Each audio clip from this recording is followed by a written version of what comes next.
আমরা সবাই যে কোনো কাজ করার আগে একটা লক্ষ্য স্থির করে নেই, কিন্তু সবসময় সব কাজ লক্ষ্য অনুযায়ী হয় না। সেক্ষেত্রে আমরা আরেকবার চেষ্টা না করে কাজটি ফেলে রেখে দিয়ে পরের দিন, পরের মাস কিংবা পরের বছরের জন্য আমরা পূর্ণ উদ্যমে কাজ শুরু করার অর্ধেক রাস্তায় এসেই ধরে নেই যে আমরা অনেক কাজ করে ফেলেছি।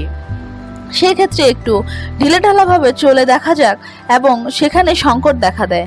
আমরা হয়ে পড়ি খুব অলস এবং অবসাদগ্রস্ত। কেন আমরা এমন করি? তার উত্তরও আছে, সেটি হলো আমরা পুরনো অভ্যাস বদলে নতুন অভ্যাস গড়ে নেওয়ার ব্যাপারে খুব উদাসীন।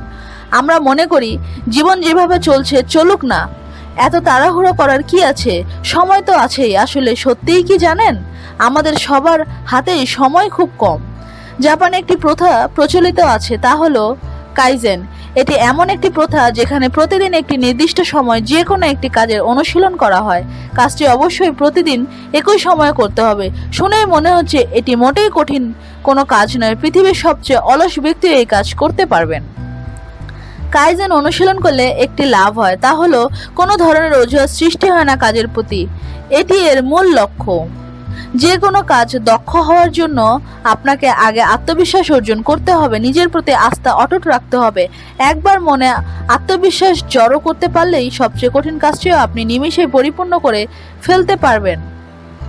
প্রসঙ্গত, কাইজেন শব্দটির উৎপত্তি হয়েছে জাপানে। কাই অর্থ হলো পরিবর্তন এবং জেন অর্থ হলো জ্ঞান। এই কৌশলের জনক হলেন মাসাফি ইমাই। তিনি মনে করেন যে দর্শন যদি ব্যবসা বাণিজ্যের কাজে লাগানো যেতে পারে তাহলে মানুষের ব্যক্তিগত জীবনে নয় কেন।